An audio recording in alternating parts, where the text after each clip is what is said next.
Welcome to Luca and Miguel. Enjoy the video. You're starting with two essentials, power and Bluetooth. First, charge the Solo 3 to at least 20% so pairing won't fail mid-process. Once charged, press and hold the power button until the LED flashes.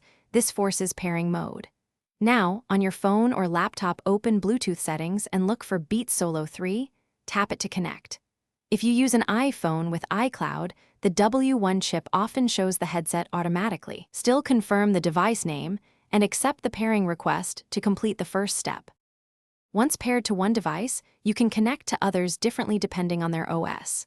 For Android and Windows, open Bluetooth settings and select Beats Solo 3 after disconnecting the current device. On Apple devices, the headset can switch via iCloud device list.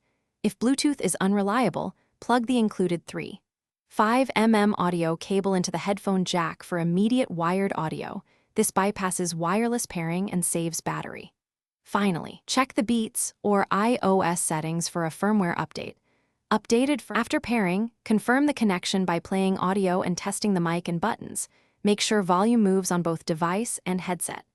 Use the right-ear controls to adjust volume, tap center to play/pause, and press to answer calls.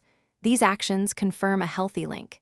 If you hit problems, reset the Solo 3 by holding the power button for 10 seconds until the LED cycles, then re-enter pairing mode and reconnect. If issues persist, reboot the source device and retry.